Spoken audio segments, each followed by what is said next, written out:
नमस्कार दोस्तों, यूपीएससी हिंदी के स्टडी प्लेटफॉर्म में आप सभी का स्वागत है।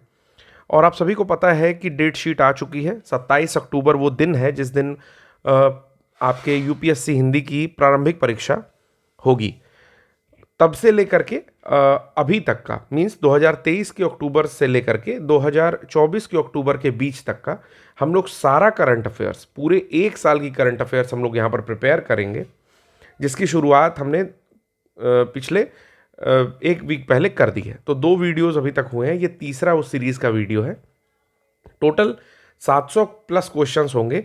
और इसके साथ साथ एक चीज और मैं यहाँ पर ऐड करना चाहता हूँ कि अब जो भी टॉपिक इंपॉर्टेंट होगा उस पर एक अलग से वीडियोस लाने की कोशिश की जाएगी। सपोज करिए कि कोई एक क्वेश्चन है जिसमें, जैसे ये नेक्स्ट प्रश्न जो है इसके बारे में मैं आपको बता देता हूँ।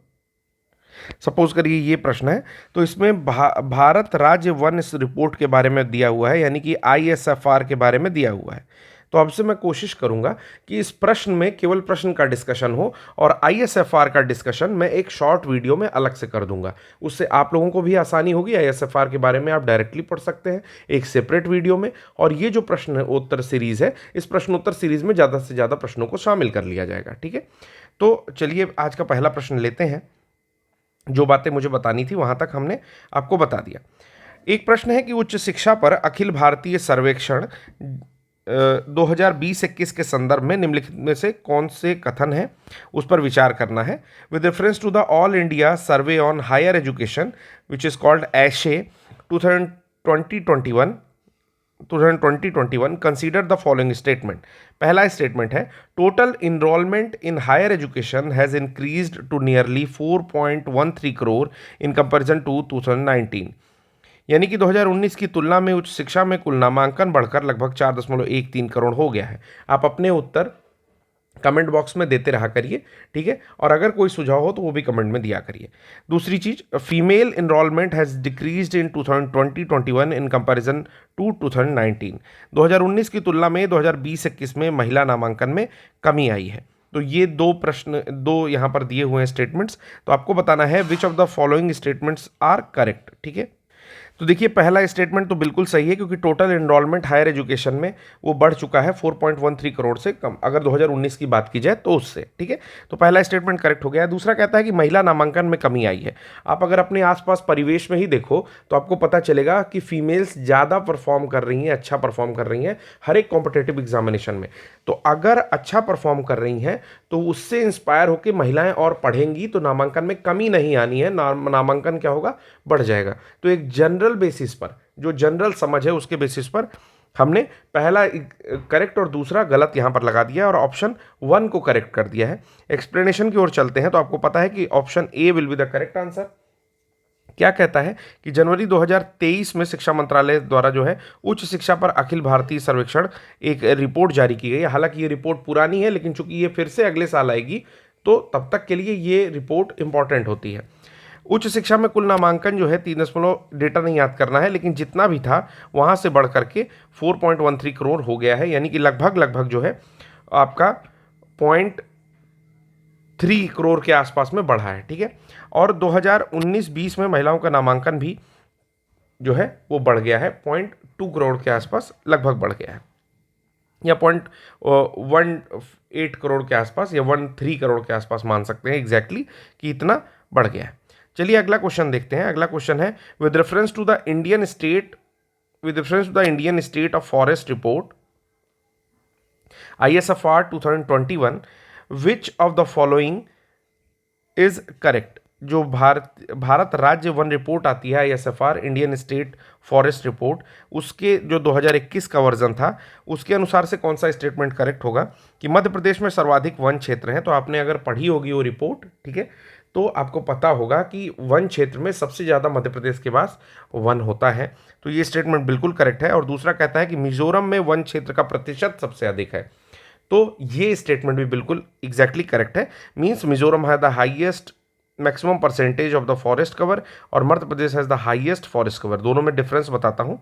सपोज करो कि इतना बड़ा जिला है, ठीक है, इस जिले में आप, ये जिला जो है 100 स्क्वायर किलोमीटर का है, ठीक है, और इस 100 स्क्वायर किलोमीटर में 80 स्क्वायर किलोमीटर आपका 1 लगा हुआ है, ठीक है। यानी कि ये एरिया की बात कर रहा है, या इसको 100 मत लीजिए, आप इसको ले लीजिए 80, ठीक है। 80 में से आप बता दो कि 60 स्क्वायर किलोमीटर जो है वो आपका वन क्षेत्र है, ठीक है। एरिया की बात कर रहा हूं मैं कि 60 स्क्वायर किलोमीटर वन क्षेत्र है। दूसरा आपका क्या है, यहां पर जो है वो है आपका 40 स्क्वायर किलोमीटर का टोटल एरिया है, ठीक है, 40 स्क्वायर किलोमीटर का। और कह रहा है कि यहां पर परसेंटेज सबसे ज्यादा है, यानी कि 90%, यानी कि 36 स्क्वायर किलोमीटर एरिया जो है वो उसमें फॉरेस्ट कवर है। तो अगर एरिया की बात की जाए तो ये ऑब्वियसली कम है, क्योंकि यहां पर 36 स्क्वायर किलोमीटर है, लेकिन मतलब परसेंटेज में एरिया। लेकिन अगर टोटल एरिया की बात की जाए तो ये क्या है, जो पहला वाला मैंने बताया उसमें टोटल एरिया अधिक है और दूसरे वाले में परसेंटेज बेसिस पर अधिक है। तो ये 2 पॉइंट यहाँ पर अलग अलग है कि मिजोरम में परसेंटेज बेसिस पर अधिक है और मध्य प्रदेश में आपके एरिया वाइज अधिक है। आइए एक्सप्लेनेशन देख लेते हैं और करेक्ट आंसर देखते हैं। तो आंसर होगा सी। सी का मतलब है कि दोनों स्टेटमेंट करेक्ट है। 13 जनवरी को रिपोर्ट आई थी, एसएफआर बाइनियल रिपोर्ट है, यानी कि 2 वर्ष में जारी की जाती है, द्विवार्षिक रिपोर्ट है, 2 वर्ष में जारी की जाती है। मैं पेन थोड़ा चेंज करता हूं, ठीक है। कौन जारी करता है, तो पर्यावरण वन और जलवायु मंत्रालय के द्वारा भारत राज्य वन रिपोर्ट जारी की जाती है। सर्वाधिक वन क्षेत्र में मध्य प्रदेश है, अरुणाचल प्रदेश है और छत्तीसगढ़ है, ठीक है। मतलब मध्य प्रदेश में सर्वाधिक ज़्यादा सबसे ज़्यादा एरिया है, फिर अरुणाचल प्रदेश में और फिर छत्तीसगढ़ में है। वहीं अगर परसेंटेज की बात करेंगे तो मिजोरम, अरुणाचल प्रदेश और मेघालय है। तो ये पॉइंट इंपॉर्टेंट हो जाता है, ठीक है। ठीक है। मैंग्रोव वन की बात करें तो 17 स्क्वायर किलोमीटर जो है मैंग्रोव वन क्षेत्र बढ़ चुका है और अभी आवरण जो हो चुका है 4992 स्क्वायर किलोमीटर हो चुका है। आपको कमेंट बॉक्स में बताना है कि maximum percentage of mangroves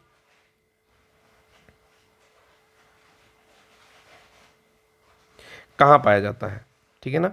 Bharat में सबसे ज्यादा मैंग्रोव का प्रतिशत कहां पाया जाता है, किस राज्य में पाया जाता है, ठीक है। चलिए आगे चलते हैं। कहता है कि निम्नलिखित में से किस संगठन ने हाल ही में कोयला रिपोर्ट 2023 जारी की है, ठीक है। तो इसी को इंग्लिश में देखते हैं कि विच ऑर्गेनाइजेशन रिसेंटली रिलीज्ड कोल रिपोर्ट 2023। 4 ऑप्शन दिए हुए हैं। वर्ल्ड हेल्थ ऑर्गेनाइजेशन, तो आपको पता है कि हेल्थ वाले कोल रिपोर्ट जारी नहीं करेंगे। इंटरनेशनल एनर्जी एजेंसी, तो इसको वेट करा लेते हैं। इंटरनेशनल ट्रेड ऑर्गेनाइजेशन में भी ये भी जारी कर सकता है, और इंटरनेशनल मॉनेटरी फंड, ठीक है। तो ये जारी नहीं करेगा कोल रिपोर्ट। अब बात आती है 2 बचा, हमने 4 में से 2 एलिमिनेट कर दिए, अब 2 पर फिर से गौर करते हैं। पहला करता है अंतर्राष्ट्रीय ऊर्जा एजेंसी।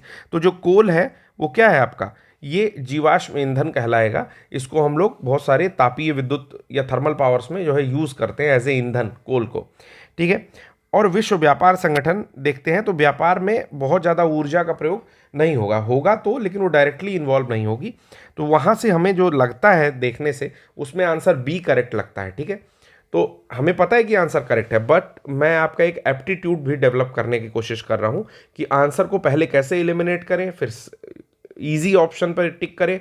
अगर 2 बचता है तो फिर उसके विषय में सोचें और फिर आंसर को टिक करके आगे बढ़ें। चलिए, तो अंतर्राष्ट्रीय ऊर्जा एजेंसी जो है ये 15 दिसंबर को कोयला रिपोर्ट जारी की है। देखिए दिसंबर की न्यूज़ है, ठीक है। तो मोस्टली न्यूज़ आपको अक्टूबर के बाद की ही मिलेगी। लगभग 1 साल का जो मैंने कहा कि कवरेज हम लोग लेके चलेंगे, क्योंकि चूंकि अगर एग्ज़ाम आपके मई में होने वाला था तो आपका पीछे का पूछने वाला था, तो फिर भी 6 महीना पीछे का छोड़ दो तो भी अक्टूबर से न्यूज़ का कवरेज होने के पूरे चांसेस हैं।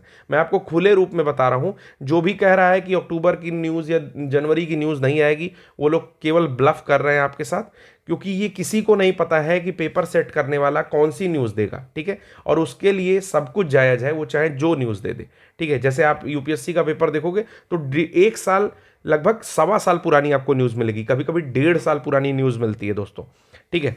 तो पेपर सेटर आप तो नहीं हो कि आप ऐसे प्रोडिक्शन कर रहे हो कि भाई ये न्यूज़ नहीं आएगी। तो अपने ओर से जो तैयारी करनी है वो कमर कस के तैयारी करनी है, और इसमें मैंने आपको बताया कि ऐड ऑन किया जाएगा और उसके साथ साथ शॉर्ट वीडियोज़ भी आएंगे। तो ये सारी चीज़ें हम लोग कवर करते हुए चलेंगे। तो इसने कोयला रिपोर्ट जारी की थी, मैं बता रहा था, इंटरनेशनल एनर्जी एजेंसी ने। और इस रिपोर्ट के अनुसार चीन, भारत और इंडोनेशिया विश्व स्तर पर 3 सबसे बड़े कोयला उत्पादक जो होते हैं आपके स्टेट्स है, या कह सकते हो कि देश है। आपको बताना है कि 4 टाइप के कोल होते हैं। एंथ्रासाइट होता है, ठीक है, बिटुमिनस होता है, लिग्नाइट होता है, और सबसे खराब कोल होता है पीट। ठीक है, तो ये 4 टाइप के कोल हैं। भारत में ये 3 टाइप के कोल पाए जाते हैं। एंथ्रासाइट सबसे ज़्यादा प्रोड्यूस करता है चाइना, जो सबसे अच्छी आपकी कैलोरीफिक वैल्यू का यानी कैलोरी मान का कोल होता है। कैलोरी मान क्या होता है? जितनी ऊष्मा या ऊर्जा कोई कोयला जलने पर देता है। जैसे जो पीट है, अगर वो जलेगा तो इसमें कार्बन कंटेंट केवल 30% तक होता है, जबकि एंथ्रासाइट में 95% कार्बन कंटेंट होता है। यानी कि वो उससे लगभग 3 गुना ज़्यादा इफिशियंसी के साथ जलेगा। पीट क्या करेगा? केवल धुआं देगा, उतनी ऊर्जा उत्पन्न नहीं करेगा, जबकि एंथ्रासाइट सबसे अच्छे क्वालिटी का कोयला होता है। ठीक है, उसके बाद हम लोग चलते हैं अगले प्रश्न की ओर। एक बात और है, आप इंडोनेशिया की कमेंट बॉक्स में राजधानी बताना, और ये भी बताना कि ये जो राजधानी है वो किस द्वीप पर स्थित है। ठीक है, चलते हैं अगले प्रश्न पर। निम्नलिखित में से किसने तीसरे वैश्विक समुद्री भारत शिखर सम्मेलन 2023 का उद्घाटन किया? तो ये जो ग्लोबल मैरीटाइम इंडिया समिट हुआ 2023 दिसंबर में हुआ था, ये वैश्विक समुद्री भारत शिखर सम्मेलन, तो ये आपका उद्घाटन जो किया वो प्रधानमंत्री ने किया। और चूंकि ये जो आपका सम्मेलन था वो एक तरह से ऑनलाइन मोड में ही उद्घाटन किया गया इसका। ठीक है, तो एक्सप्लेनेशन एक बारी देख लेते हैं कि प्रधानमंत्री ने तीसरे वैश्विक समुद्री भारत शिखर सम्मेलन 2023 का उद्घाटन किया, और इसका जो विषय था कनेक्ट, कोलैबोरेट और क्रिएट था। ठीक है, तो एक बार नोट करेंगे, कनेक्ट, कोलैबोरेट, क्रिएट। ठीक है, और नोडल एजेंसी थी बंदरगाह, जहाजरानी और जल मार्ग मंत्रालय। ठीक है, नेक्स्ट क्वेश्चन देखते हैं फ्रेंड्स। ये काफ़ी महत्वपूर्ण क्वेश्चन है। कहता है कि अनावरण किया गया है स्टैचू ऑफ वननेस का, तो नाम याद रख लेंगे, statue of oneness is the name depicts which of the following personality. तो किस पर्सनालिटी या किस व्यक्तित्व को ये दर्शाता है? ठीक है, तो सबसे पहले तो नाम याद रखिए, स्टैचू का नाम है स्टैचू ऑफ वननेस। ठीक है, हिंदी में याद रखिए एकात्मता। ठीक है, एकात्मता की मूर्ति। ठीक है, ओके, तो यहाँ पे 4 ऑप्शन दिए हुए हैं, श्री रामानुजाचार्य, वल्लभ भाई पटेल, आदि शंकराचार्य या लॉर्ड शिवा। तो आपको पता है कि पिछले कुछ वर्षों में बहुत सारी मूर्तियां बनी हैं और उनका एक विशेष नाम रखा गया है, जो हमारे एग्जामिनेशन पॉइंट ऑफ व्यू से बहुत इंपॉर्टेंट हो जाता है। सबसे पहले इसका आप देख लेते हैं कि ये आदि शंकराचार्य की मूर्ति है। ये बनाई गई है आपके नर्मदा नदी के तट पर, नर्मदा के तट पर जो आपका ओंकारेश्वर है, और ये है कितनी फुट की? तो ये आपके 108 फीट की है।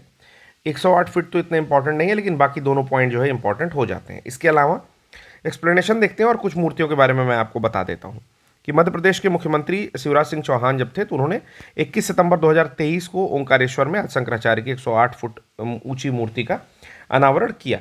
इसके साथ जो कुछ न्यूज़ में रहती हैं उसमें पहला है statue of unity. Statue of unity, ठीक है, ये आपके वल्लभ भाई पटेल की है, वल्लभ भाई पटेल। ओके, दूसरी मूर्ति रहती है स्टैचू ऑफ इक्वलिटी। ठीक है, समानता की मूर्ति, ये रामानुजम की है जो 2021 में बनाई गई, और ये है आपके हैदराबाद में। पहली वाली आपकी कहाँ पर है? केवड़िया, गुजरात में। ठीक है दोस्तों, तीसरी मूर्ति के बारे में बात करते हैं, तो ये है स्टैचू ऑफ पीस। मैं केवल पीस लिख रहा हूँ, आप स्टैचू ऑफ समझ जाइएगा। तो ये है आपका सूरीश्वर महाराज की, सूरीश्वर महाराज की है, और ये राजस्थान में है, शॉर्ट फॉर्म में राज लिख रहा हूँ मैं। ठीक है, चौथी मूर्ति की बात की जाए तो स्टैचू ऑफ वननेस जो अभी आपने पढ़ी, ठीक है, ये आपका शंकराचार्य की है। अब आपसे एक प्रश्न करना चाहता हूं कि आप कमेंट बॉक्स में कमेंट करो, ठीक है, कि एक मूर्ति है जो कि नाद प्रभु कैंपे गौड़ा की है, नाद प्रभु कैंपे गौड़ा की है। ठीक है, आपको बताना है इस आइडल का नाम क्या रखा गया है कमेंट बॉक्स में, ठीक है, सर्च करिएगा, थोड़ी सी इंफॉर्मेशन मिलेगी, बाकी इंफॉर्मेशन को नोट कर लीजिएगा। अगले प्रश्न पर चलते हैं कि कौन सा बी आर अम्बेडकर का दाह संस्कार स्थल है, मीन्स कि इनका कौन सा क्रिमेशन प्लेस है बी आर अम्बेडकर जी का। तो एक स्कीम चल रही थी जिसमें कि बी आर अम्बेडकर के जीवन से रिलेटेड जितने भी स्थल हैं उनको एक सर्किट के माध्यम से जो है बांधने की बात चल रही थी, जिसका नाम रखा जा रहा था अम्बेडकर सर्किट। 2016 में ये पंचतीर्थ के माध्यम से 5 इंपॉर्टेंट प्लेसेस को जो है रिकग्नाइज प्लेस की तरह से बनाना था। उसमें आपका जो दाह संस्कार स्थल है उसको चैत्य भूमि के नाम से जाना जाता है। तो ऑप्शन हो जाएगा बी, आंसर है इसका चैत्य भूमि। चलिए देखते हैं कि आगे इसमें क्या क्या मैं बता सकता हूं। कि देखिए दादा साहब अम्बेडकर के जीवन से जुड़े प्रमुख स्थानों के लिए भारत यात्रा ट्रेन को हरी झंडी दिखाई गई थी, और इसमें जन्म स्थान महापरिनिर्वाण, ठीक है ना, और निधन जो है चैत्य भूमि दाह संस्कार का स्थान, और दीक्षा भूमि और आपका जहाँ पर बौद्ध धर्म अपनाया था। मतलब इन्होंने जो जन्म स्थान था वो मध्य प्रदेश महू में था। मैं एक बार लिख भी दे रहा हूँ, जन्म इनका मध्य प्रदेश महू में हुआ था। डायरेक्टली ये पॉइंट पूछता है, ठीक है ना, ठीक। फिर आपका शिक्षा इनकी हुई थी लंदन में, फिर दीक्षा हुई इनकी नागपुर में, जैसा कि यहाँ पर लिखा भी होगा, ठीक है, दीक्षा भूमि जहाँ पर इन्होंने बौद्ध धर्म को अपनाया था। फिर महापरिनिर्वाण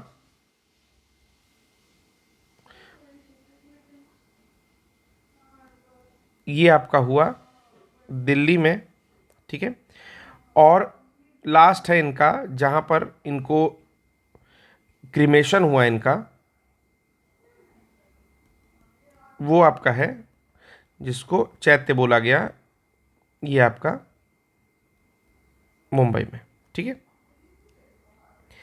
चैत्य भूमि। तो इस तरह से पंचतीर्थ जो था ये ये जो है इसमें प्रश्न पूछा हुआ था। प्रश्न एक चीज और पूछता है कि इन्होंने बहुत सारी बुक्स लिखी और बहुत सारे पेपर्स चलाए, ठीक है, और स्वतंत्र भारत में इनका बहुत बहुत बड़ा योगदान था। उसके अलावा ये जो फर्स्ट मंत्रिमंडल बना उसमें ये पहले कानून मंत्री भी बने थे, ठीक है, आपको पता ही है कि ड्राफ्टिंग कमेटी के ये अध्यक्ष भी बने थे। उसके अलावा जो बुक्स हैं उनका एक बार मैं आपको यहाँ पर विवरण दे देता हूँ, जिसमें से बहुत सारी चीज़ें पूछती हैं। जैसे इसमें पूछा जाति प्रथा का विनाश, इनकी एक बहुत फेमस बुक है, इसको लिखते हैं एनहिलेशन ऑफ कास्ट। ये चीज़ डायरेक्टली पूछती है, इसको हिंदी में लिख के पूछ लेता है दोस्तों, या फिर हिंदी में इस तरह से पूछता है, इंग्लिश में एनहिलेशन ऑफ कास्ट करके पूछता है, ठीक है। तो ये इन्हीं की बुक थी। उसके अलावा इन्होंने एक सभा बनाई जिसका नाम था बहिष्कृत हितकारिणी सभा 1923 के आसपास। मूक नायक नामक एक समाचार पत्र 1920 में निकाला। समता चलाया इन्होंने 1929 में। जनता निकाला 1930 में। तो ये सारे पॉइंट आप नोट कर सकते हैं। स्वतंत्र लेबर पार्टी भी 1936 में उसके भी सदस्य रहे ये, ठीक है। तो अंबेडकर जी के बारे में ये कुछ इंपॉर्टेंट बातें थी जो मैंने कुछ मुंह से बोली और कुछ डायरेक्टली लिख के बताई। अगला प्रश्न आता है, नीति आयोग और भारत में संयुक्त राष्ट्र ने किस अवधि के लिए संयुक्त राष्ट्र सतत विकास सहयोग ढांचे पर हस्ताक्षर किए, ठीक है। इंग्लिश में देखते हैं ये same question. Recently NITI Aayog and the United Nations in India signed the United nation sustainable development cooperation framework for the period of. तो किस दौर के लिए या किस काल के लिए जो है ये सिग्नेचर हुआ है नीति आयोग भारत को लेकर के संयुक्त राष्ट्र ने किया है, ठीक है, सतत विकास सहयोग पर। तो ये जो ड्यूरेशन है वो आपका 2023 से 27 तक की ड्यूरेशन होगी, ठीक है। तो इस दौर के लिए जो है ये सारी चीज़ें सहयोग बढ़ाने की बातें हुई हैं। तो नीति आयोग और भारत में संयुक्त राष्ट्र ने 2023 से 27 की अवधि के लिए संयुक्त राष्ट्र सतत विकास सहयोग ढांचे पर हस्ताक्षर किए हैं, ठीक है। तो इंग्लिश में भी मैंने बताया था, तो आप आशा है कि चीज़ें आपको समझ में आ रही होंगी। अगर आपको ये सीरीज़ अच्छी लग रही है तो आप इसको प्रमोट कर सकते हैं, अपने दोस्तों के साथ शेयर कर सकते हैं। अगर इसमें कुछ सुझाव देना चाहते हो तो आप सुझाव दे दीजिए। एक्सप्लेनेशन की अगर सुझाव देना चाहते हैं तो मैंने पहले ही बता दिया कि एक्स्ट्रा एक्सप्लेनेशन जो हो रहा था वो मैं अलग से वीडियोस में दूंगा, तो क्योंकि कई लोगों का कहना था कि सर जब प्रश्न करा रहे हैं तो नंबर ऑफ क्वेश्चंस ज़्यादा करा दीजिए और उसके साथ साथ जो है एक्सप्लेनेशन वाली जो एक्स्ट्रा इन्फॉर्मेशंस हैं जो अधिक समय ले रही हैं उनको किसी और वीडियोज़ में डाल दीजिए। तो वो मुझे सुझाव अच्छा लगा, इसलिए मैंने इस तरह का काम आज से स्टार्ट किया। हाल ही में अगले प्रश्न में देखते हैं कि किस मंत्रालय के सहयोग से पुणे के सशस्त्र बल मेडिकल कॉलेज में टेली मानस सेल की स्थापना की गई। तो इसमें दो प्रश्न छुपा हुआ है। पहला कि ये सशस्त्र बल मेडिकल कॉलेज में किया गया है जो कि पुणे में स्थित है। कौन सा मंत्रालय इसमें नोडल एजेंसी है ये आपसे पूछ रहा है। और सेल का क्या नाम है? टेली मानस। तो टेली मानस काफ़ी न्यूज़ में था। बेसिकली ये जो मानस वर्ड है वो मानसिक से जुड़ा हुआ है, मतलब जो भी मानसिक रोग होते हैं या मानसिक अवसाद की स्थिति होती है उसके लिए एक टेलीपैथी मतलब टेलीफोनिक सर्विसेज स्टार्ट की गई हैं जिसमें फ़ोन करके मरीज से बातचीत करना और उसको कंसल्ट करने की बात शामिल है। तो ये जो है आपके स्वास्थ्य मंत्रालय के अंडर में जो है स्टार्ट किया गया है। ठीक है, तो यहाँ पर एक्सप्लेनेशन एक बारी देख लेते हैं कि 1 दिसंबर 2023 को केंद्रीय स्वास्थ्य मंत्रालय के सहयोग से पुणे के सशस्त्र बल, ये चीज़ याद रखिएगा कि कहाँ पर अवस्थित है टेलीमानस सर्विस का फंडा, तो पुणे के सशस्त्र बल मेडिकल कॉलेज में एक समर्पित टेलीमानस सेल का उद्घाटन किया गया है। ठीक है, टेलीमानस क्या है बता भी दिया कि जो लोग थोड़ा मानसिक रूप से अवसाद में जाते हैं उनके लिए एक टेलीफोनिक सर्विसेज का जो है प्रयास है जिससे कि मानसिक स्वास्थ्य सेवा तक जो है पूरे भारत में पहुंच बना दिया जाए। और ये लगभग नहीं, एग्जैक्टली मैं बता रहा हूं 20 लैंग्वेजेस में अपनी सर्विसेज दे रहा था, मतलब 20 भाषाओं में अपनी सर्विसेज दे रहा था। और इसमें जो सर्विसेज देना है उसमें आपका तमिलनाडु सबसे आगे है, फिर महाराष्ट्र और फिर यूपी, मतलब यहाँ के लोगों को सर्व किया जाना सबसे आगे चल रहा है, मतलब तमिलनाडु के सबसे ज़्यादा लोगों को सर्व किया गया है। इस तरीके से ये सर्विसेज जो है दी जा रही हैं, तो काफ़ी बढ़िया सर्विस है। और कहाँ स्टार्ट हुई है ये मैंने आपको बता दिया कि सशस्त्र बल के जो उसका प्रांगण है उसी के अंदर पुणे में ये टेलीमानस एक जो सेल है उसको इस्टेब्लिश किया गया। अगला प्रश्न है कि हाल ही में किस देश ने 5वीं अंतर्राष्ट्रीय सौर गठबंधन क्षेत्रीय बैठक, ये पॉइंट याद रखिएगा, क्षेत्रीय बैठक की मेजबानी की कि which country recently hosted the 5th international solar alliance regional meeting. तो ऑप्शंस हैं आपके रवांडा, केन्या, तंजानिया, इजिप्ट। तो इसमें से रवांडा जो है उसने अभी हाल ही में जो क्षेत्रीय बैठक हुई है आपकी अंतर्राष्ट्रीय सौर गठबंधन यानी कि इंटरनेशनल सोलर अलायंस की ISA, जिसका हेडक्वार्टर गुरुग्राम हरियाणा में पड़ता है। ठीक है, तो उसका अभी हेड किया है रवांडा ने। आपको कमेंट बॉक्स में बताना है कि रवांडा की कैपिटल कहाँ पर है और मैप में भी रवांडा को देख के आना है कि रवांडा कहाँ इस्टेब्लिश है आपके अफ्रीका कॉन्टिनेंट में। चलिए एक्सप्लेनेशन एक बारी देख लेते हैं कि 5वीं अंतर्राष्ट्रीय सौर गठबंधन की क्षेत्रीय बैठक हुई जो कि 31 अगस्त के आसपास हुई किगाली रवांडा में। तो अब यहाँ पर दे दिया है कैपिटल रवांडा की दे दिया है, अब आप युगांडा की कैपिटल बताना। ठीक है, फिर इसमें बैठक के दौरान सार्वभौमिक ऊर्जा पहुंच के लिए सौर ऊर्जा का रोडमैप शीर्षक से एक रिपोर्ट का अनावरण किया गया। तो रिपोर्ट बहुत ज़्यादा इंपॉर्टेंट नहीं है लेकिन आप जान सकते हैं, इस रिपोर्ट को मैं इंग्लिश में भी आपको बता दे रहा हूँ। तो ये हो जाएगा road map of solar energy for universal energy access. ठीक है, road map for solar energy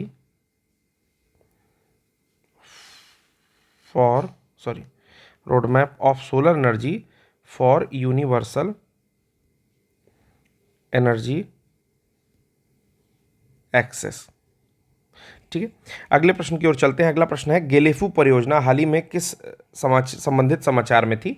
the Gelephu project was recently news related to. तो देखिए जब भी भारत और भूटान का संबंध आप पढ़ोगे तो उसमें गेलेफू प्रोजेक्ट जो है बहुत इंपॉर्टेंट है। उसके अलावा बहुत सारे हाइड्रो इलेक्ट्रिक पावर प्रोजेक्ट्स हैं जो कि इंडिया वालों ने भूटान को दे रखा है। इसके साथ साथ उनके GDP में भारत जो है एक बड़ा योगदान करता है। साथ ही में वहाँ की जो स्पेस सुविधाएं हैं यानी कि अंतरिक्ष की जो भी फैसिलिटीज़ हैं वो भी इंडिया की ओर से प्रोवाइड की जा रही हैं अंतरिक्ष अनुसंधान में, यानी कि अंतरिक्ष से रिलेटेड जो भी रिसर्चेज हैं उसमें इंडिया काफ़ी योगदान दे रहा है। तो मांगदेछू परियोजना एक हाइड्रो इलेक्ट्रिक है, एक चुखा परियोजना है। ठीक है, तो मैं लिख भी दे रहा हूँ, एक चुखा परियोजना है, एक मांगदेछू है। ठीक है, मांगदेछू मांगदेछू परियोजना है। इस तरह की हाइड्रो इलेक्ट्रिक पावर प्रोजेक्ट जो है वहाँ पर चल रहा है। उसके साथ साथ एक गेलेफू प्रोजेक्ट है, एक वहाँ पर एरिया है गेलेफू नाम से, तो यहाँ पर गेलेफू सिटी डेवलप की जा रही है, ठीक है ना। और ये जो सिटी होगी एक एक इंटरनेशनल सिटी की तरह से इसको डेवलप किया जा रहा है, इसमें इंडिया भी थोड़ा बहुत सहयोग दे रहा है, ठीक है। तो ये जो गेलेफू परियोजना है ये आपके अंतर्राष्ट्रीय शहर परियोजना से रिलेटेड है, ठीक है, और काफ़ी न्यूज़ में है, तो इसके बारे में भी अगर आप कहोगे तो मैं एक भारत भूटान संबंध और प्लस गेलेफू प्रोजेक्ट के बारे में एक वीडियो बना दूंगा। तो आप बस कमेंट बॉक्स में कमेंट कर देना कि सर गेलेफू प्रोजेक्ट और इंडिया भूटान के बारे रिलेशन के बारे में एक जो है वीडियो आप दे दीजिए। चलिए एक्सप्लेनेशन देखते हैं कि भूटान के जो राजा हैं उन्होंने असम के साथ साथ अपनी सीमा पर 1000 वर्ग किलोमीटर से अधिक के क्षेत्र में एक विशाल अंतर्राष्ट्रीय शहर बनाने की योजना की घोषणा की है, जिसे गेलेफू परियोजना के रूप में जाना जा रहा है। चलिए अगला प्रश्न देखते हैं कि नवंबर 2023 में किस राज्य ने विशेष श्रेणी का दर्जा देने की मांग करते हुए एक प्रस्ताव पारित किया। इन नवंबर 2023 which state government pass the resolution seeking the grant for special category status, ठीक है। तो स्पेशल कैटेगरी स्टेटस किसने लेने के लिए अभी जो है प्रस्ताव दिया, तो बिहार काफ़ी परेशान है। बिहार ने कहा कि हमारे वहाँ जो है काफ़ी पिछड़े हुए हैं हम लोग और हमें स्पेशल स्टेटस मिलना चाहिए। तो वो आपका स्टेट जो है वो बिहार है, जो कि कहता है कि भारत में हमें भी स्पेशल स्टेटस मिलना चाहिए। अब स्पेशल स्टेटस क्या होता है इस बारे में हम थोड़ा सा व्यापक चर्चा कर लेते हैं। देखिए बिहार में एक जाति आधारित सर्वेक्षण जो हुआ, बता रहा हूँ, एक जाति आधारित सर्वेक्षण हुआ, जाति आधारित सर्वेक्षण। इस पूरे पॉइंट को आप लोग नोट करेंगे, ठीक है। मैं पेन थोड़ी पतली कर रहा हूँ जिससे कि प्रॉपर सारा डेटा नोट हो जाए, ठीक है। 2022 में इसमें ये पता चला, ठीक है दोस्तों, इसमें ये पता चला कि बिहार जो है ना उसकी 1/3 पॉपुलेशन आबादी निर्धन है, ठीक है, काफ़ी पुअर है बिहार में, ये पता चला। उसके बाद होता क्या है, SCS यानी कि special category status. Special category status ये होता है कि ऐसे राज्य जो सामाजिक आर्थिक नुकसान का सामना कर रहे हों, सामाजिक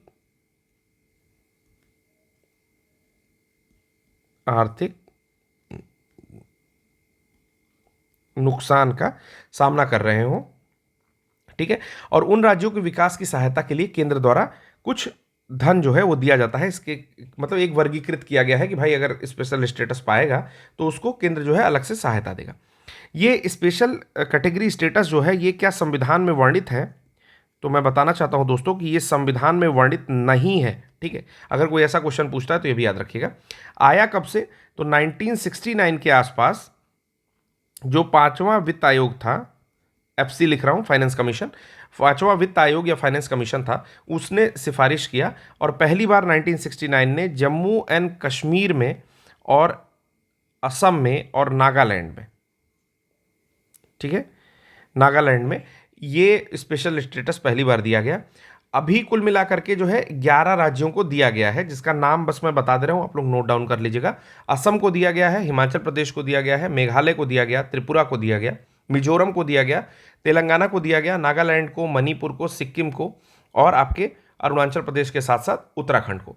बात आती है तेलंगाना को क्यों दिया गया, क्योंकि तेलंगाना तो एक ठीक ठाक स्टेट है, कोई पहाड़ी राज्य भी नहीं है जहाँ पर इतनी दुर्गम हो चीज़ें, लेकिन तेलंगाना नया बना था 2014 2 जून को, ठीक है, इसलिए तेलंगाना को दिया गया, उसको डेवलपमेंट करना था, तो इसके लिए केंद्र उसको एक स्पेशल स्टेटस प्रदान किया गया जिससे कि केंद्र की सहायता उसको प्राप्त हो। क्या फ़ायदा होता है, मापदंड क्या है, ठीक है, इसके बारे में भी मैं आपको बता देता हूँ। तो ये पॉइंट भी दोस्तों नोट डाउन करेंगे। यहाँ पर पैरामीटर मैं बता रहा हूँ, यानी कि मापदंड क्या है, कैसे क्या क्या होना चाहिए तो आपको स्पेशल स्टेटस मिल सकता है। तो ये जो है गाडगिल फार्मूले से आया, ठीक है। इसमें क्या क्या होना चाहिए कि पहला पहाड़ी क्षेत्र होना चाहिए, ठीक है, उसके साथ साथ कम जनघनत्व होना चाहिए, मतलब लोग कम हैं इसलिए उनको स्पेशल स्टेटस दिया जाए, केंद्र सहायता दे, या SC ST की जो है परसेंटेज बहुत ज़्यादा होनी चाहिए, आर्थिक रूप से उसके साथ साथ अवसंरचना में, यानी कि इंफ्रास्ट्रक्चर और इकोनॉमिकली ये काफ़ी बैकवर्ड होने चाहिए, पीछे होने चाहिए, ठीक है ना, या पिछड़े होने चाहिए, ठीक। और राज्य वित्त की जो है वो अव्यवहार्य प्रकृति हो, मतलब कि वहाँ पर एक नॉर्मल बिहेवियर ना हो जो भी स्टेट के पास पैसा है उसका, ठीक है। अब फॉर्म फायदा क्या क्या होता है, मतलब अगर देखा जाए बेनिफिट्स क्या हैं, तो बेनिफिट में पहला ये है कि 30% जो है गाडगिल फार्मूला ने कहा कि 30% केंद्रीय वित्त सहायता दी जाएगी, ठीक। अब इसको 14वें और से 15वें वित्त आयोग में बढ़ा करके 41% कर दी गया।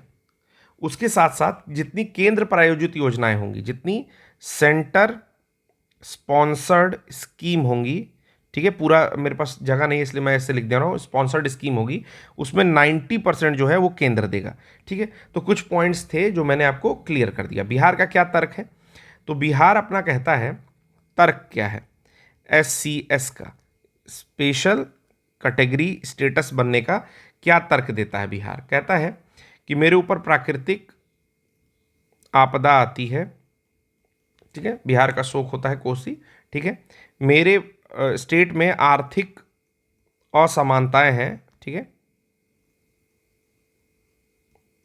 असमानता है। उसके बाद बुनियादी ढांचे का अभाव है, जो ढांचे हैं वो भी गिर जाते हैं, इतने खराब इंजीनियर हैं। बुनियादी ढांचे का अभाव है, ठीक है।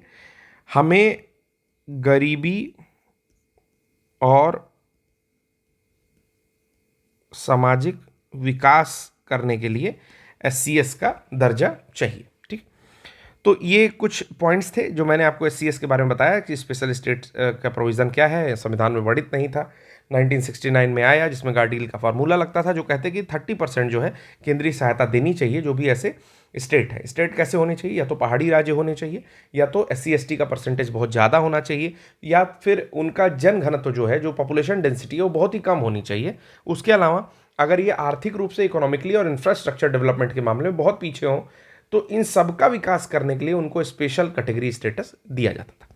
चलिए अगला प्रश्न आता है कि विश्व कपास दिवस हर वर्ष कब मनाया जाता है, तो इसका आंसर है 7 अक्टूबर को विश्व कपास दिवस मनाया जाता है। और इसमें आपका कस्तूरी कॉटन भारत जो है वेबसाइट लॉन्च की गई है, जिसमें भारत जो है अपना एक जो बढ़िया कपास है उसको सेल कर रहा है यहाँ पर, ठीक है। अच्छा, कब आया है ये भी कह रहा है, कपास दिवस जो मनाया जाता है उसी की पूर्व संध्या पर ही कस्तूरी कॉटन वेबसाइट आई है, तो काफ़ी इंपॉर्टेंट नहीं है, इतनी चीज़ें इंपॉर्टेंट थी, मैंने आपको बता दिया, 7 अक्टूबर याद रखेंगे, ठीक है। अगला आता है, हाल ही में रक्षा मंत्रालय द्वारा शासन, कला और रणनीति सोच में भारतीय विरासत को फिर से खोजने के लिए कौन सी परियोजना शुरू की गई है। Recently which project was launched by the ministry of defence to rediscover Indic heritage in statecraft and strategic thinking. तो इसके लिए आपका प्रोजेक्ट आया है, प्रोजेक्ट उद्भव, ठीक है, याद रखेंगे, काफ़ी महत्वपूर्ण क्वेश्चन है, मैं इसको 3 स्टार दे रहा हूँ, काफ़ी महत्वपूर्ण प्रश्न है, तो 3 स्टार कैटेगरी में ये जा रहा है। इसमें क्या हो रहा है कि जो भी भारत की कला और रणनीतिक सोच थी या भारतीय विरासत के अंतर्गत, उसको फिर से खोजने के लिए प्रोजेक्ट उद्भव चलाया गया है, ठीक है। चलिए अगला देखते हैं हम लोग, इसका एक्सप्लेनेशन पहले देख लेते हैं कि भाई भारतीय सैन्य विरासत महोत्सव के उद्घाटन के दौरान प्रोजेक्ट उद्भव लॉन्च किया गया, किसने लॉन्च किया, तो रक्षा मंत्री ने लॉन्च किया। 21 अक्टूबर 2023 को नई दिल्ली के मानिक शॉ सेंटर में इसको लॉन्च किया गया, ठीक है। तो ये भी पॉइंट नोट डाउन कर लेंगे कि मानिक शॉ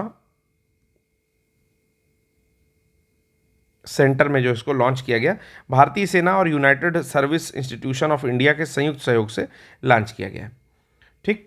अगला प्रश्न आते हैं, देखते हैं, भारतीय पुरातत्व सर्वेक्षण द्वारा शुरू की गई विरासत 2.0 को किस दृष्टि से अपनाएं। ये काफ़ी महत्वपूर्ण क्वेश्चन फिर से है, इसको भी मैं 3 स्टार दे रहा हूँ, ठीक है। तो न्यूज़ में भी था कि adopt a heritage 2.0 launched by archaeological survey of India in the vision of, पहला ऑप्शन है नया भारत, समृद्ध भारत, दूसरा है वसुधैव कुटुंबकम, तीसरा है विकसित और सुरक्षित भारत, और चौथा है विरासत भी विकास भी। तो आपको पता है कि आर्कियोलॉजिकल सर्वे ऑफ इंडिया, ठीक है, जो कनिंघम जिसमें एक बढ़िया रोल प्ले किए थे, ठीक है, अलेक्जेंडर कलिंघम।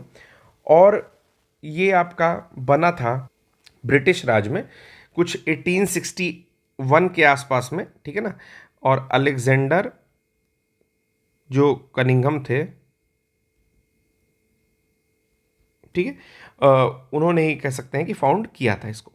करता क्या है, तो आर्कियोलॉजिकल सर्वे ऑफ इंडिया ऐसे स्थानों को जो कि विरासत या किसी राष्ट्र की संपदा के रूप में, धरोहर के रूप में देखे जाते हैं, उनको संरक्षण प्रदान करने का काम आर्कियोलॉजिकल सर्वे ऑफ इंडिया करता है। तो विरासत वहाँ से आ गया, और चूंकि यहाँ पर जो है किस दृष्टि से अपनाए या इस तरह का कुछ थीम है, तो विकास भी उसके साथ साथ हो रहा है, तो विरासत भी विकास भी करके इसका जो है एक थीम है, या किस दृष्टि से अपनाए, इसका आंसर होगा ये। तो 4 सितंबर 2023 को समवेत ऑडिटोरियम IGNCA नई दिल्ली में भारतीय पुरातत्व सर्वेक्षण द्वारा अडॉप्ट हेरिटेज 2.0 लॉन्च किया गया, और इसका पहल था विरासत भी विकास भी, इसी दृष्टिकोण से इसको अपनाया गया। एक बात और बताना चाहता हूं दोस्तों इसमें, कि जो अडॉप्ट हेरिटेज स्कीम है वो आपका अमासर के अंडर में वर्क करेगी। अमासर क्या होता है, तो मैं इसका फुल फॉर्म बताता हूं। ये है एंशियंट मोनूमेंट्स एंड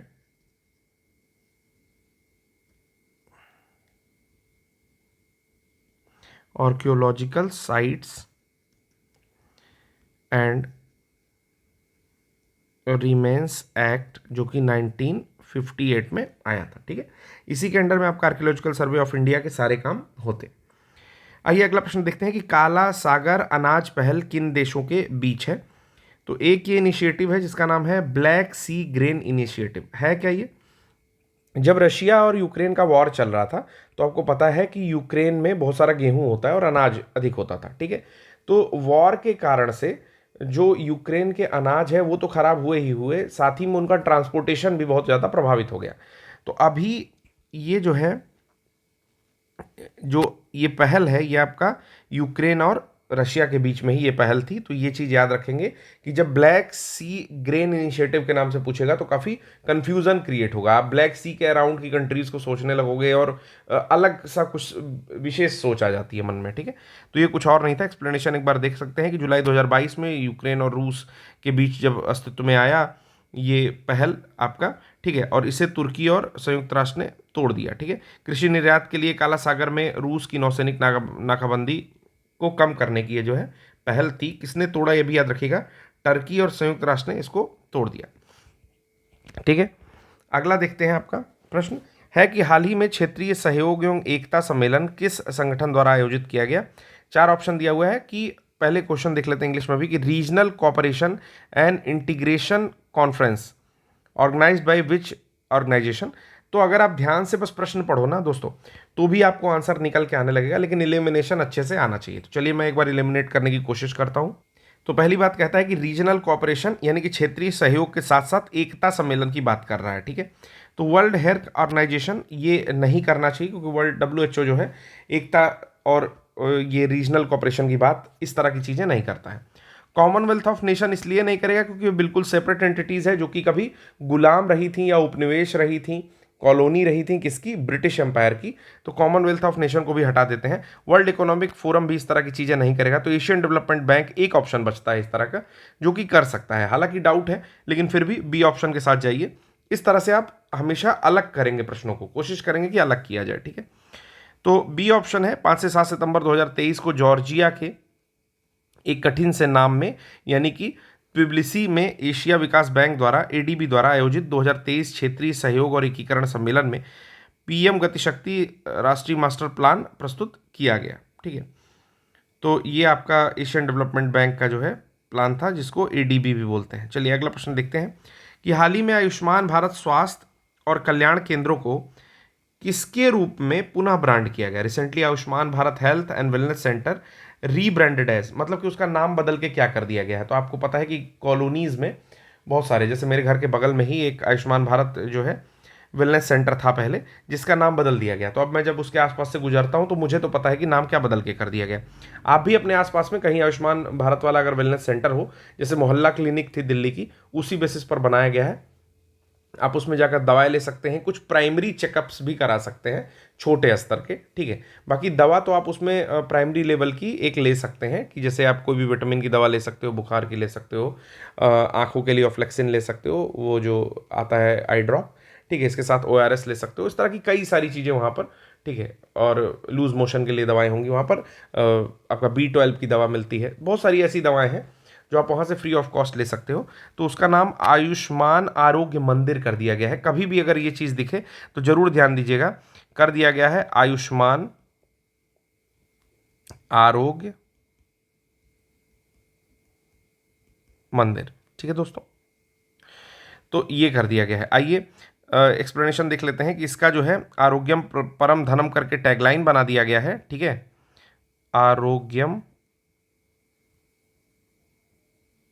परम धनम करके, और आयुष्मान आरोग्य मंदिर के रूप में पुनः इसको ब्रांडेड कर दिया गया, ठीक है। अगला क्वेश्चन देखते हैं कि हाल ही में किस भारतीय राज्य ने डिमेंशिया को सार्वजनिक स्वास्थ्य प्राथमिकता घोषित किया है, ठीक है। डिमेंशिया होता क्या है पहले ये समझ लेते हैं। तो डिमेंशिया दोस्तों एक दिमाग का वो इसको मुख्यतः बीमारी तो नहीं कहेंगे, लेकिन दिमाग की वो स्थिति कहेंगे जो कि एक सामान्य स्थिति से काफ़ी निम्न स्तर की होती है। जैसे सपोज करिए कि डेली के जीवन यापन के लिए, डेली रूटीन के लिए, कि आप सुबह उठते हो, कोई सामान कहीं रख दिया या कोई काम कर रहे हो, तो आप डेली रूटीन में उसको कंटिन्यूअसली याद करके करते रहते हो, ठीक है। कि शाम में सामान लाना है, या फिर वट एवर यू डू, कि शुभम सर का लेक्चर देखना है, जो भी करना है। तो इस स्थिति में डिमेंशिया क्या करेगा, आपको याद नहीं आने देगा, चीज़ें भूल जाएंगी। कहीं कुछ रख के भूल गए, कहीं निकले तो भूल गए क्या लाने निकले हैं, तो डिमेंशिया मतलब रास्ता भूल गए। तो डिमेंशिया एक मानसिक कह सकते हैं कि जो भी एक स्तर है उससे उस लेवल को नीचे कर देता है, या मानसिक विकार दूसरे शब्दों में कह सकते हैं, ठीक है।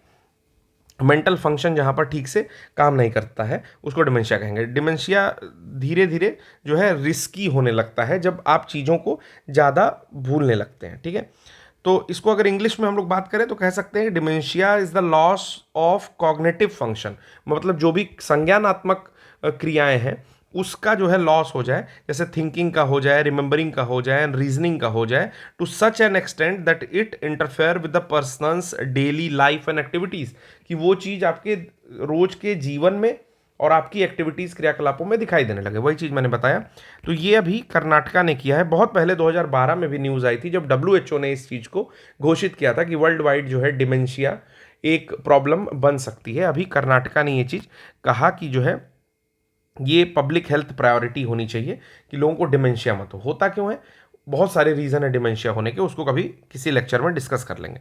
अभी देख लेते हैं कि कर्नाटक राज्य ने जो है डिमेंशिया को सार्वजनिक स्वास्थ्य प्राथमिकता घोषित कर दिया है। अगला प्रश्न देखते हैं कि हाल ही में किस भारतीय राज्य को भारत के अगले राज्य के रूप में प्रतिष्ठित भूमि सम्मान, ये चीज़ याद रखना है, उत्तर है इसका उड़ीसा, ठीक है। तो ये है क्या, recently awarded the prestigious Bhoomi Samman as the next state in India. तो उड़ीसा को अभी अभी जो है भूमि सम्मान मिला है। दिया किसने है, तो द्रौपदी मुर्मू जी ने दिया है, ठीक है। आपको बताना है उड़ीसा के कोई 2 नेशनल पार्क के नाम कमेंट बॉक्स में। उड़ीसा के 2 नेशनल पार्क, NP मतलब नेशनल पार्क के नाम, 2 नेशनल पार्क के नाम बताने हैं, ठीक है। चलिए, तो राष्ट्रपति द्रौपदी मुर्मू जी ने नई दिल्ली में केंद्रीय ग्रामीण विकास मंत्रालय जो है उसके द्वारा एक आयोजित समारोह था, इसका नाम था भूमि सम्मान 2023।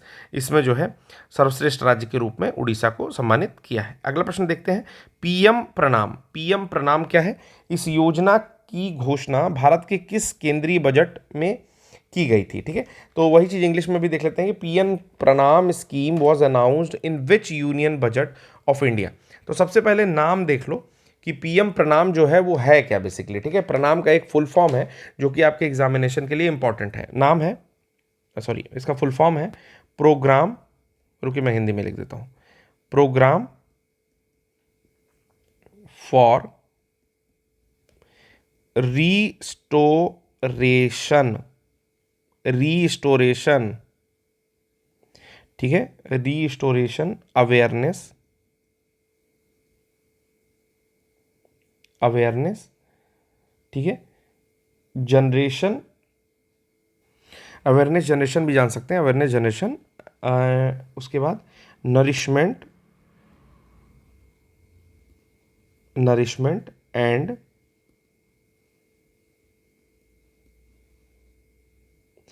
अमीलियोरेशन मतलब होता है सुधार करना, ऑफ मदर अर्थ। इंग्लिश में देख लेते हैं, रिस्टोरेशन अवेयरनेस नरिशमेंट, ठीक है, अमीलियोरेशन, ठीक है, LIO अमीलियोरेशन ऑफ मदर अर्थ। तो ये पूछ सकता है, कह रहा है कि किस लिए होता है। तो बेसिकली जो अपनी रासायनिक खादें हैं उनको एक तरह से थोड़ा सा रिमूव करना है, रिमूव ना भी करें तो भी जो आपका देसी खाद होती है, ठीक है, जिसको हम लोग एक प्रोसेस के थ्रू बना रहे थे, कंपोस्टिंग कह सकते हैं, या फिर जो उसका नाम था वो जीवामृत था, आपका फिर नीमामृत भी चला, बीजामृत चला, तो इससे रिप्लेस कर दिया जाए। तो ये आपका आया था नेक्स्ट जो पुराना बजट था हम लोग का, उसमें पीएम प्रणाम आया था, यानी कि 2023-24 में मुझे लगता है कि ये आया था। एक्सप्लेनेशन देख लेते हैं कि आर्थिक मामलों की कैबिनेट कमेटी ने पीएम प्रणाम को मंजूरी दी थी 2023-24 में, और ये क्या करता था कि टिकाऊ कृषि के लिए रासायनिक उर्वरों पर निर्भरता को कम करने का काम ये करता था। तो पीएम प्रणाम का फुल फॉर्म याद रखेंगे, वो ज़्यादा महत्वपूर्ण है। अगला प्रश्न है कि हाल ही में किस कंपनी ने देश का पहला ग्रीन हाइड्रोजन सम्मिश्रण ऑपरेशन शुरू किया। तो ये आपका स्टार्ट किया है एनटीपीसी ने, ठीक है। Which company recently commissioned the countries first green hydrogen blending operation. तो बस ये जानिए कि ग्रीन हाइड्रोजन की ब्लेंडिंग करने का काम नेशनल थर्मल पावर कॉरपोरेशन, जिसको बोलते हैं एनटीपीसी, इसने स्टार्ट किया था, ठीक है। तो एक्सप्लेनेशन देख के आगे बढ़ जाएंगे कि अभी जो है राज्य के स्वामित्व वाली बिजली उत्पादक कंपनी है एनटीपीसी लिमिटेड, इसने सूरत गुजरात में, ठीक है, ये भी पॉइंट याद रखेंगे, सूरत गुजरात में पहली हरित हाइड्रोजन सम्मिश्रण की परियोजना शुरू की। अगला प्रश्न देखते हैं, कौन सा भारतीय राज्य भारत का पहला पूर्णतः ई शासित राज्य बन गया है। तो आपको पता है ई शासित या आपका ई गवर्नड स्टेट वही बन सकता है जो पूरी तरह से अपने सारे काम क्या करे, डिजिटल कर दे, यानी कि वहां बेसिक सर्विसेज, जो बेसिक सर्विसेज होंगी उसका भी क्या हो गया, डिजिटलाइजेशन हो गया, ठीक है। यानी कि छोटी से छोटी चीज भी आपके वहां कैसे आ रही है, डिजिटल माध्यम से आ रही है। तो ये तब हो सकता है जब वहां पर लिटरेसी क्या हो, अच्छी हो। और इन चारों स्टेट में अगर देखा जाए तो लिटरेसी सबसे अच्छी कहाँ की है, केरला की। तो बेसिक नॉलेज के बेसिस पे ये क्वेश्चन का आंसर आप लोग कर सकते थे कि Kerala will be the state जो कि ई गवर्नड स्टेट बन गया है, यानी कि पूर्णतः ई शासित राज्य बन गया है, और ऐसी घोषणा करा उसने खुद ही है। अगला प्रश्न देखते हैं, ठीक है, यहाँ पर आंसर देख लीजिएगा। अगला प्रश्न देखते हैं कि अभी निम्नलिखित में से किस मंत्रालय ने मेरी लाइफ मोबाइल एप्लीकेशन स्टार्ट किया है। तो वो मेरी तो मेरी है, लेकिन लाइफ जो है वो आपका लाइफ स्टाइल फॉर इन्वायरमेंट है, ठीक है ना, लाइफ स्टाइल फॉर इन्वायरमेंट है। तो ये एक बार इंग्लिश में भी क्वेश्चन देख लेते हैं कि recently which of the following ministry launch the मेरी लाइफ मोबाइल एप्लीकेशन। तो ये आपका है ministry of environment forest and climate change. इसमें ज़्यादा नहीं देखना है, बस ये याद रखिएगा कि मोबाइल एप्लीकेशन का क्या नाम है, एक पोर्टल है जिसका नाम है मेरी लाइफ, और ये आपका ministry of environment forest and climate change ने लाया है, ठीक है। तो आंसर हो जाएगा बी। 5 जून को क्या मनाया जाता है, विश्व पर्यावरण दिवस मनाया जाता है, ठीक है, और उसी दिन जो है मेरी लाइफ एप्लीकेशन को लॉन्च किया गया है। अगला प्रश्न है कि हाल ही में किस शहर ने अखिल भारतीय पीठासीन अधिकारी यानी कि प्रिजाइडिंग ऑफिसर सम्मेलन की शुरुआत की है। तो ये आपका जो शुरू किया गया है वो शुरू किया गया है आप जयपुर के द्वारा, ठीक है। ये एक्सप्लेनेशन इसका डायरेक्टली देखते हैं कि पीठासीन अधिकारियों का सम्मेलन 11 जनवरी 2023 को जयपुर में आयोजित हुआ, जिसको ओम बिरला ने अध्यक्षता की। तो काफ़ी इम्पॉर्टेंट क्वेश्चन नहीं है ये, मतलब कि ये क्वेश्चन ही स्किप कर दीजिए, इसका कोई मतलब नहीं है, काफ़ी पुरानी न्यूज़ है। अगला प्रश्न देखते हैं कि हाल ही में कौन सा गांव भारत का पहला 24x7 सौर ऊर्जा संचालित गांव बन गया है। तो काफ़ी न्यूज़ में था ये गांव, और ये अभी न्यूज़ में रहेगा भी, ठीक है, क्योंकि पहला तो ये गांव है और दूसरा कि 24/7 जो है इसमें सोलर ऊर्जा से ही वो चल रहा है। तो गांव का नाम है आपका मोढेरा, ठीक है। मोढेरा ये जो विलेज है ये आपका प्रधानमंत्री नरेंद्र मोदी ने 3900 करोड़ रुपए से अधिक परियोजनाएं यहाँ पर दी हैं और राष्ट्र को समर्पित कर दिया था। तो ये पहला 24/7 सौर ऊर्जा संचालित गांव घोषित हुआ था, ठीक है। हालांकि ये चीज़ें 2022 में ही दी गई थी इसको इतने सारा बजट, लेकिन मोढेरा जो है पहला गांव बन के उभरा है। अब मोढेरा में एक सूर्य मंदिर है, ठीक है, सूर्य मंदिर है। आपको बताना है कि अरसावल्ली सूर्य मंदिर कहाँ स्थित है, ठीक है। केवल वही फ्रेंड्स इसका आंसर कर सकते हैं जिन्होंने लेक्चर को पूरा देखा है। इसके साथ साथ मैंने एक चीज़ और कही थी कि जो भी लास्ट लेक्चर्स में आप लोग के वैल्यूएबल कमेंट्स होंगे मैं उसको ज़रूर पढ़ूंगा। तो अब वो समय आ गया है, मुझे याद भी आ गया कि मुझे कमेंट्स पढ़ने थे, तो मैं यहाँ पर सबसे पहले जो है निकाल करके कमेंट्स ही आप लोगों के देख लेता हूँ और फिर कमेंट्स जो है लोगों के नाम बता देता हूँ कि किन किन स्टूडेंट्स ने लेक्चर को पूरा देखा और लेक्चर के नीचे ना सिर्फ पूरा देखा बल्कि लेक्चर के नीचे एक वैल्यूएबल कमेंट्स दिए, ठीक है।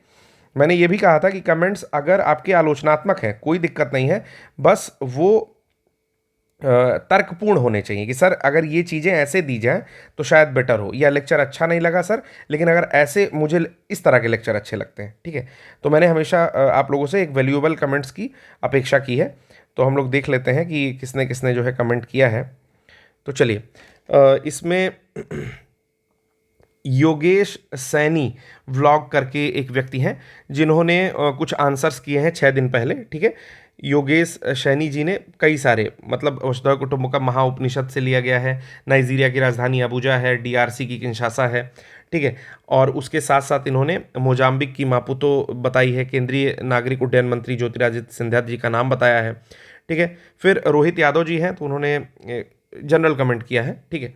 फिर योगेश सैनी जी ने और भी कमेंट किए हैं, जैसे यूनेस्को की अमूर्त विरासत में 15 लास्ट 3 योगा, दुर्गा पूजा और गरबा। तो काफ़ी अच्छी तैयारी भी चल रही है, क्योंकि कमेंट्स वही करेगा जिसको चीज़ें याद हो। कमेंट वो नहीं कर पाएगा जो बैठा हुआ है और फिर बुक खोला फिर कमेंट बॉक्स खोला, ये पॉसिबल नहीं है। कमेंट वो बच्चे करेंगे जिनको चीज़ें याद हैं या वो मेहनत कर रहे हैं या वो याद करना चाहते हैं, ठीक है।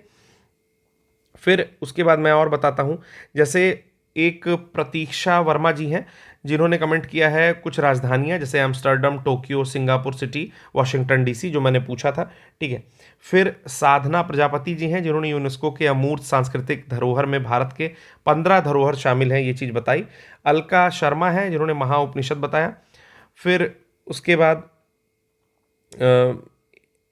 आपके प्रशांत दुबे जी हैं जिन्होंने बताया है कि भारत में यूनेस्को द्वारा मान्यता प्राप्त कुल 42 मूर्त विरासत धरोहर स्थल हैं, जिसमें 34 सांस्कृतिक हैं, 7 प्राकृतिक, 1 मिक्स्ड हैं, और सबका नाम भी जो है कहीं से चेप दिया है इसमें।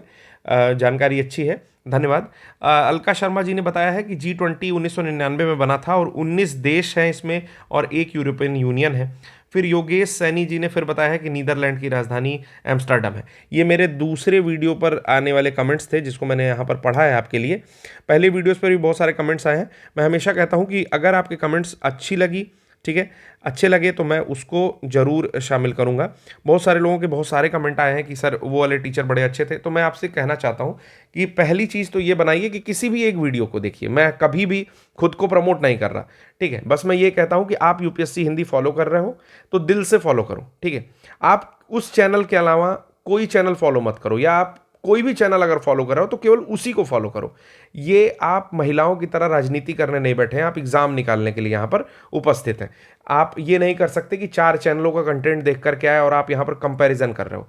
आपको ज्ञान लेना है। एक चीज़ और बहुत क्लियर बता देना चाहता हूँ कि ज्ञान जहाँ से भी मिले ले लीजिए, लेकिन कोशिश करिए कि एक व्यक्ति के लिए, एक चैनल के लिए आप ओरिएंट रहो। क्योंकि अगर आप दिन भर चैनल ही देखोगे तो आप सेल्फ स्टडी कर सब कब करोगे, और अगर आप सेल्फ स्टडी नहीं करोगे तो सिलेक्शन कैसे होगा। कोई भी व्यक्ति, जो भी, चाहे गौरव सर को ले लीजिए, चाहे किसी भी व्यक्ति को ले लीजिए, जो भी आज सक्सेसफुल हुआ वो एक निश्चित दिशा में काम करता है, कुछ निश्चित चीज़ों को ही फॉलो करता है और उसके बाद सेल्फ स्टडी करता है। किसी टीचर का ये कहना कि मैंने लोगों को बनाया है, ये केवल एक तरह से क्या बोलते हैं कि बहुत बड़ी डींग हाँकने जैसी बात हो गई। कोई टीचर किसी को नहीं बनाता। जो स्टूडेंट्स हैं वो टीचर से बस मोटिवेट हो सकते हैं। जैसे आपने सुना ही होगा कि अर्जुन को सिखाने वाले द्रोणाचार्य थे, लेकिन उन्होंने कर्ण को नहीं सिखाया, बट कर्ण क्या किया, खुद से ही सीख लिया, ठीक। इसी तरह जो है और भी ऐसे बहुत सारे उदाहरण मिलते हैं जिन्होंने द्रोणाचार्य, जिनको मना कर दिया द्रोणाचार्य सिखाने से, लेकिन वो खुद से सीख लिया। तो टीचर जो होता है एक मोटिवेशन होता है, उसके अतिरिक्त कुछ नहीं। जैसे मैं आप लोग को पढ़ा रहा हूँ तो बस मैं एक मोटिवेट करने का काम कर सकता हूँ, ठीक है, पढ़ना आप लोगों को खुद है। तो आप कंटेंट कैसा चूज करना है, कहाँ से मुझे पढ़ना है, ये डिसीजन सिर्फ आपका है। ठीक है, बड़ी बड़ी बातें बोल के। और अब इसके लिए एक वर्ड होता है, मैं आपको बता भी दे रहा हूँ, सेस्क्यूपिडेलियन। ठीक है, एसएससी वाले बच्चों को काम आएगा। SES लिखा हुआ है, QUIPEDALIAN।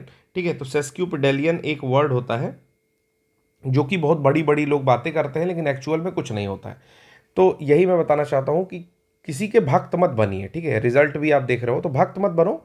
अपना जो काम है एग्जाम निकालने का, उसके लिए आपको जो सोर्सेज यूज़ करने हैं यूज़ करिए, लेकिन सोर्स जो है लिमिटेड रखिए। और मेहनत आपको करनी है, ये हमेशा याद रखिए कि अगर 1 घंटे का मेरा लेक्चर आपको मिलता है तो उस पर 2 घंटे आपको काम करना है, ये आपकी रिस्पॉन्सिबिलिटी होनी चाहिए। ठीक है, आप कैसे करोगे वो आप जानो।